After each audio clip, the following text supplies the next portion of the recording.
ET Now Global Business Summit is currently underway in the national capital. Without wasting any time, let's cut across live. And he will be setting the tone for this dynamic and inclusive dialogue at the event. And yes, to welcome the Honourable Minister, I do request Mr. Vineet Jain, Managing Director of the Times Group, to welcome him warmly on behalf of all of us. He will be presenting the Honourable Minister with a shawl.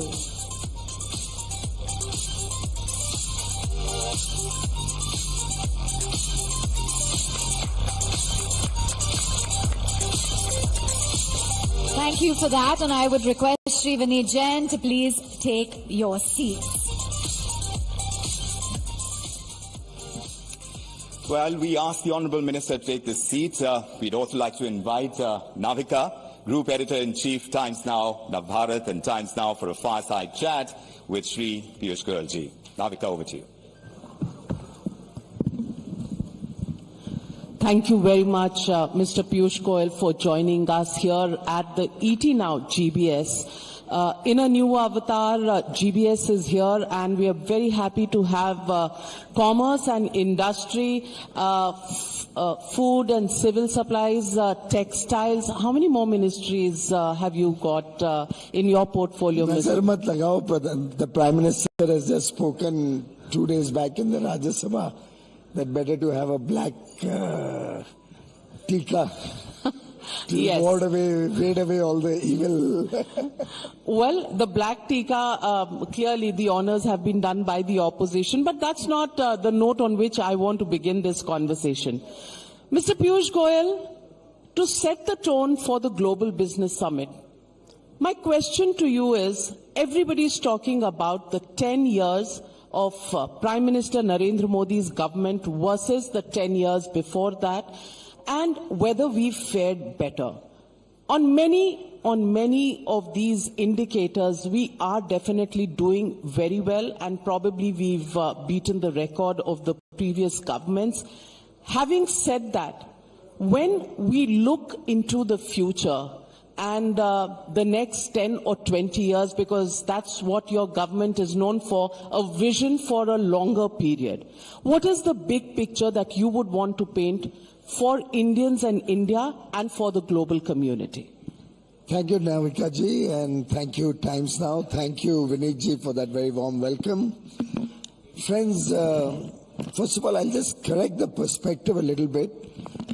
I would believe that the 10 years that Prime Minister Narendra Modi has served India have been years which have defined India as a nation that cares for 1.4 billion people, as a nation that looks at the development of every part of India as an important element of inclusive growth, as a period where the country took care of the basic needs of every single Indian, be it food, clothing, shelter, healthcare, education, needs like electricity at home, digital connectivity, water, clean drinking water, those basic needs that for years looked like a distant dream.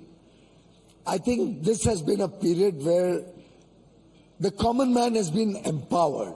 The common man's desires and aspirations for a better quality of life have been triggered. His basic needs taken care of. Today, he aspires for all those good things which he sees on his mobile phone available in the rest of the world. And that, in this 10-year period, has been our biggest achievement. Building up an aspirational India. 1.4 billion young Indians, our average age is less than 30 years, who will continue to be young as a nation. Next 30 years, India is expected to be a country whose average age will be below 30.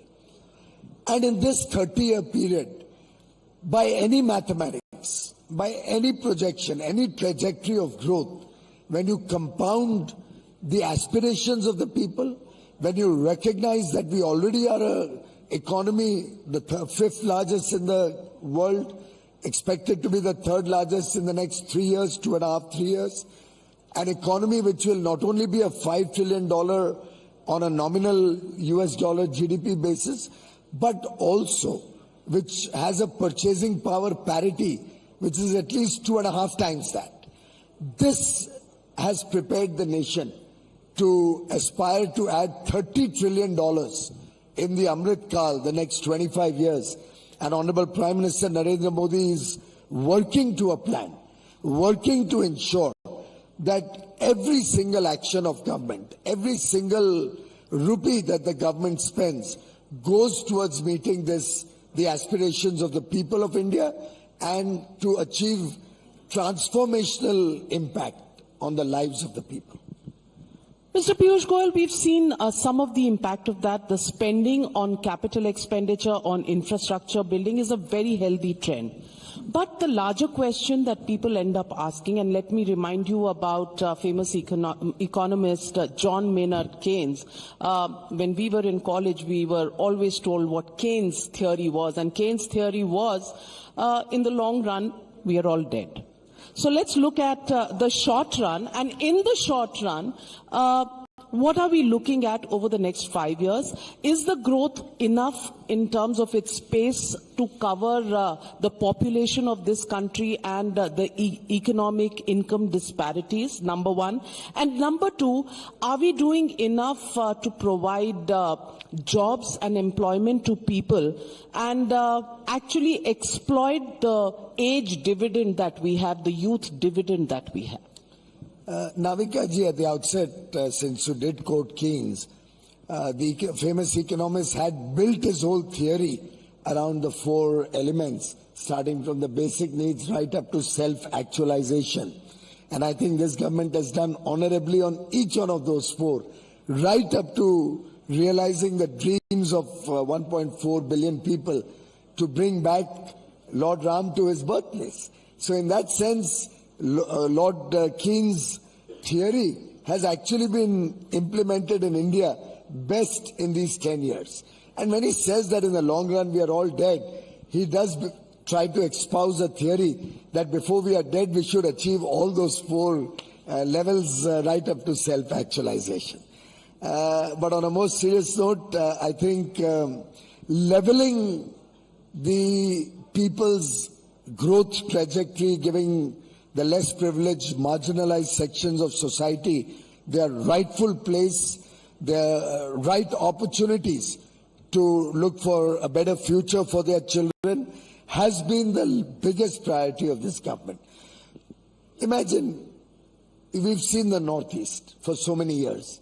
Tell me one other Prime Minister or one other government which has focused more on providing honest governance and development to the Northeast as much as Prime Minister Modi has. Think back and you will realize that a state like Uttar Pradesh, the largest state, 240 million people in one state, perpetually considered a Bimaru state, one of those weaker, like the nation was a fragile 5 economy, this was one of the most fragile states. People had almost reconciled to a life of deprivation or being migrant labor and serving Western or Southern India. Today, Uttar Pradesh is the most favored destination of global investors. We have the Bennett University in Uttar Pradesh. Today, Uttar Pradesh provides you the most industry-friendly policies, law and order, which is the envy of the rest of the country, and if I may dare say today the rest of the world. It provides decisive leadership. It provides people who are industrious, very hardworking, skilled, and lo and behold, and infrastructure. Infrastructure which is unparalleled. Electricity, the series of highways and expressways, the way industrial parks are coming up over there, the way tourism is being developed, the way new airports are being promoted. The whole story of Uttar Pradesh, in a way, captures the idea of making India an inclusive and equally developed nation across the length and breadth of India, There are other examples. If one was to go beyond the BJP NDA ruled states, Odisha is making rapid progress. We've seen how, thanks to the transparent auction mechanism that Prime Minister Modi introduced in his very first year in government, today favored few do not get mines. Mines are auctioned out. The revenue of the auction goes to the state, and the state like Odisha, rich in mineral wealth, which for generations and centuries has suffered from deep poverty, is now coming out of that syndrome thanks to the great mineral wealth that they have, and now becoming a manufacturing base. So my sense is that countries seeing growth across sectors, we are recognizing the talent of our youth. We have focused on skill development. The new ministry was started by Mr. Modi. We have focused on the National Education Policy 2020 so that we don't make idiots out of our children. I think most of the Indian delegates in this important global business summit would have seen the movie Three Idiots. I'm sure we don't want Madhavans in this country where a wonderful photographer goes and becomes an engineer just because his parents wanted him to.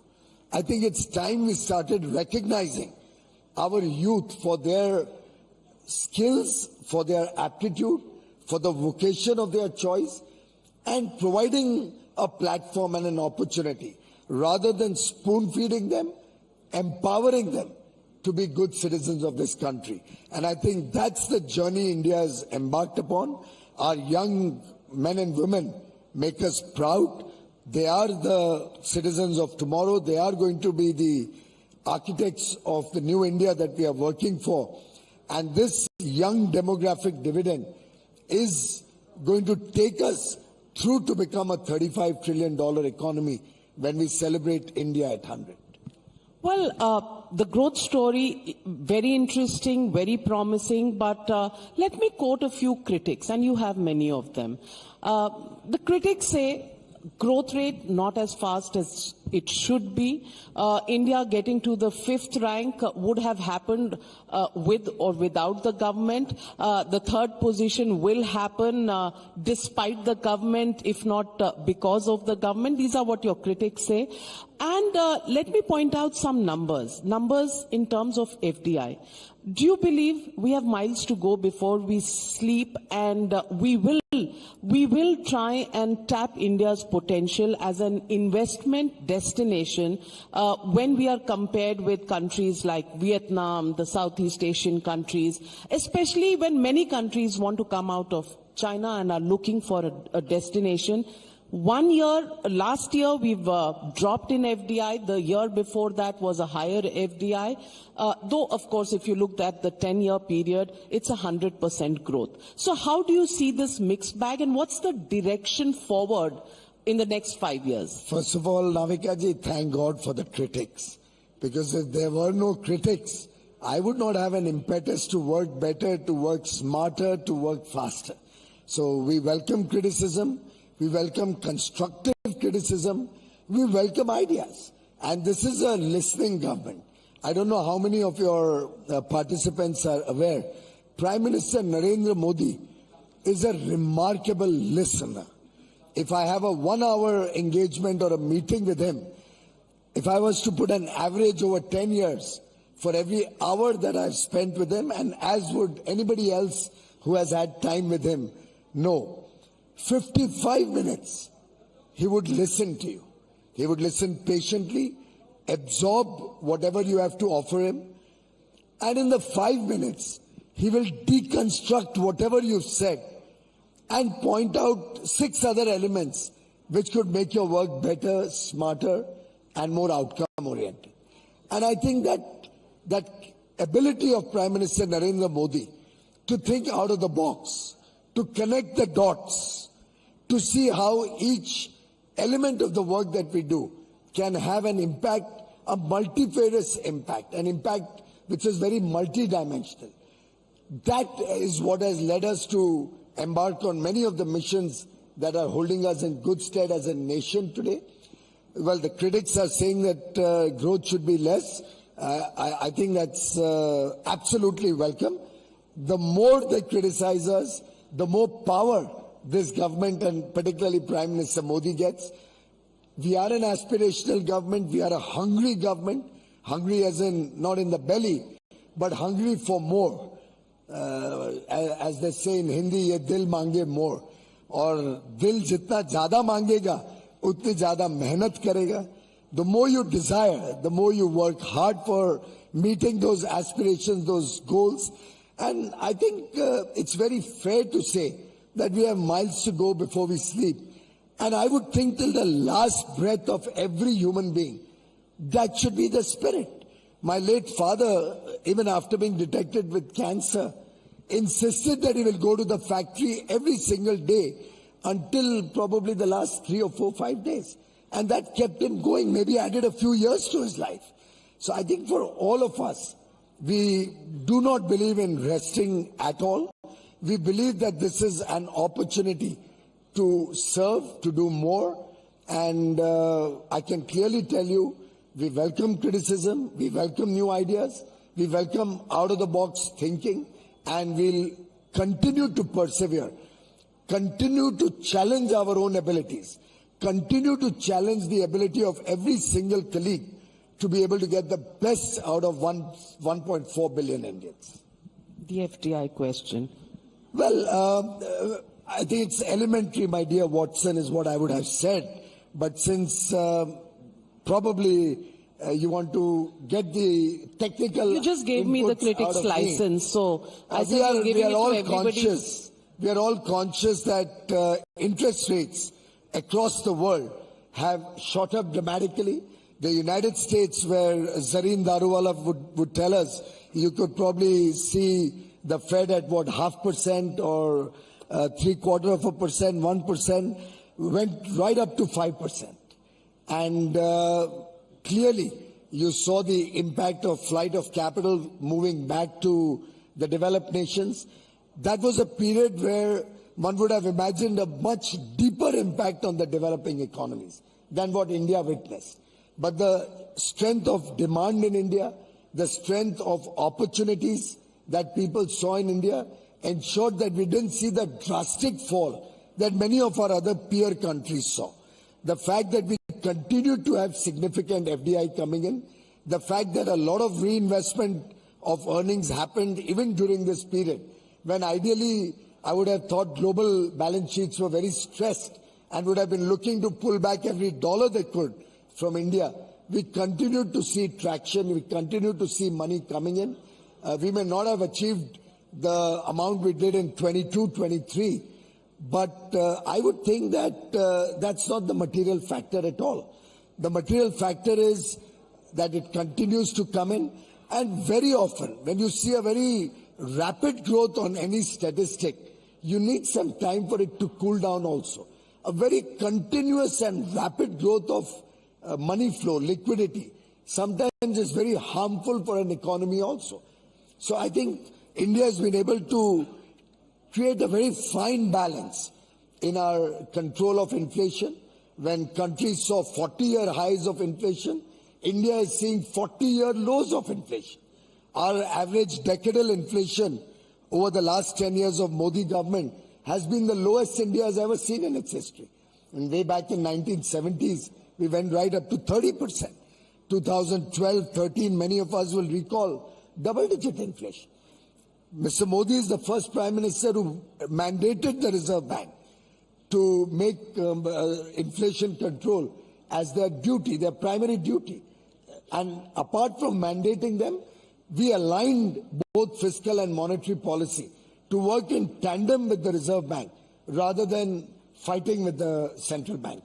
So I think it's been a beautiful journey, a journey of political stability, a journey where we've made India fiscally strong, a journey where the macroeconomic fundamentals of India are better than ever before. In fact, the white paper gives out a lot of deep insights into what we inherited and how we've taken the country forward. I'll just focus on one thing since you've spoken about FDI.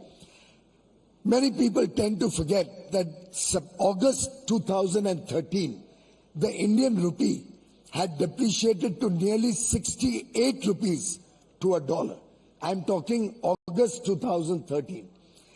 What did the then government, led by a so-called brilliant economist who studied at Harvard, unlike my Prime Minister who believes in hard work, and the economists could only come up with raising debt.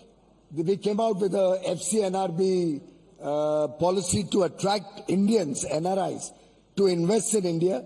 We gave them almost 1.75 or 2% more than the market.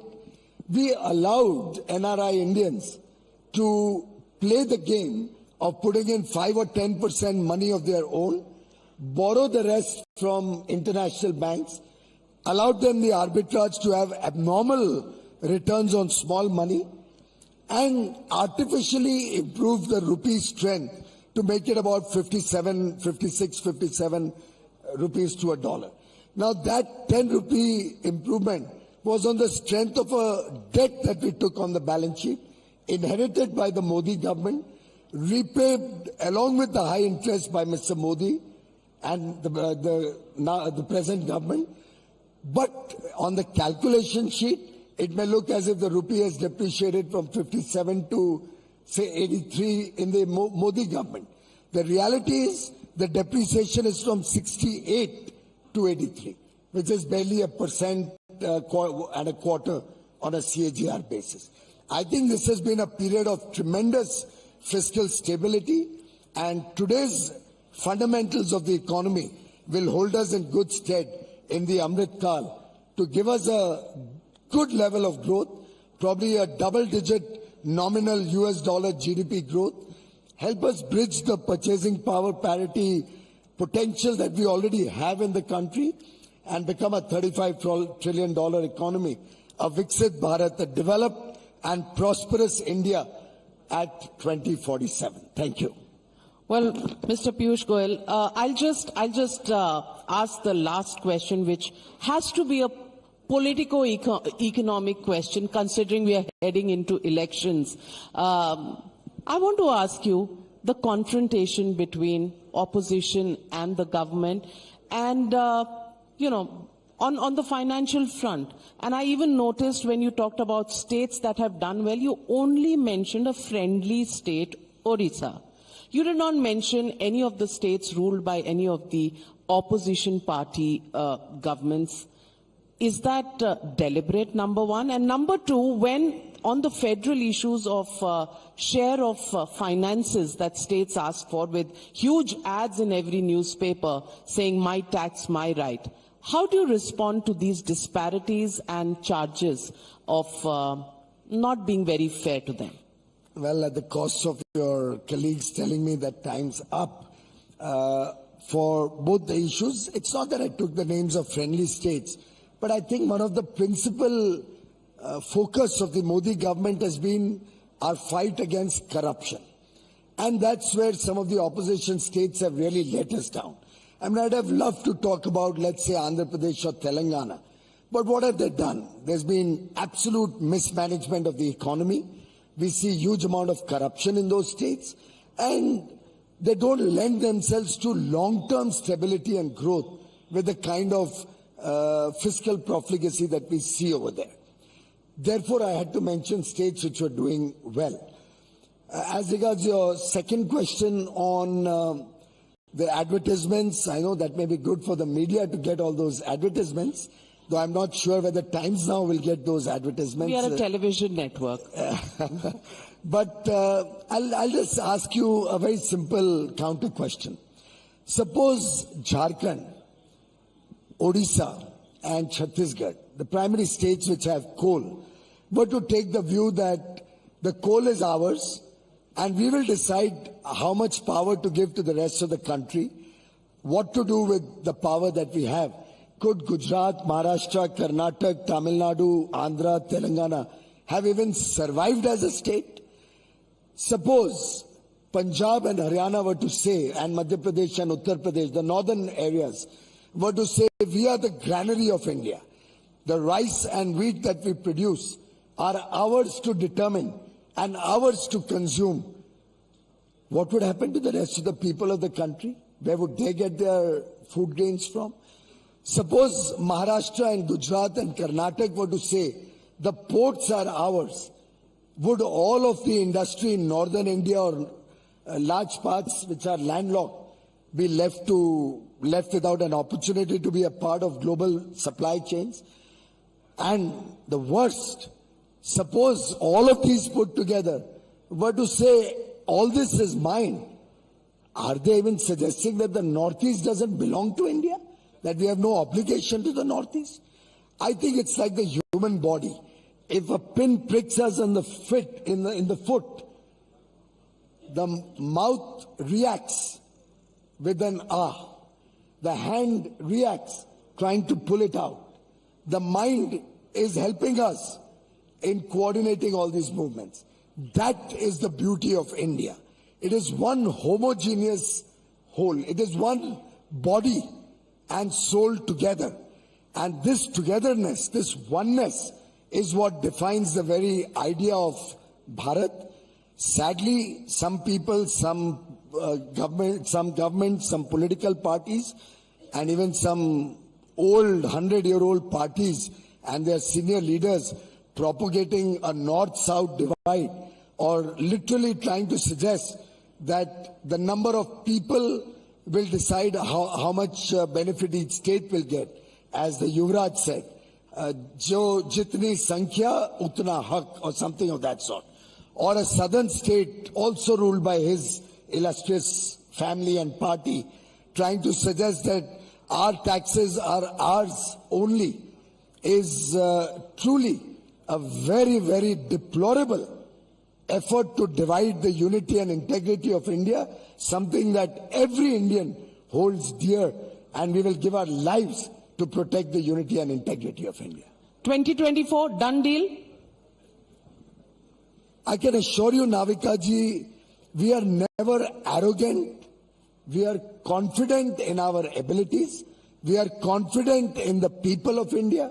We are confident that the people of India know what is best for them, their judgment, and we are confident that the work we have done to serve the people for 10 years will speak for itself.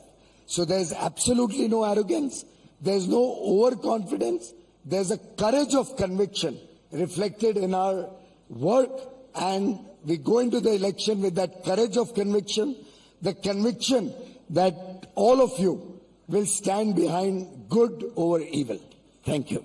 Well, on that note, thank you very much, Mr. Piyush Goyal. A big round of applause for Union Minister Piyush Goyal. Thank you very much for joining us and for setting off the Global Business Summit conversation.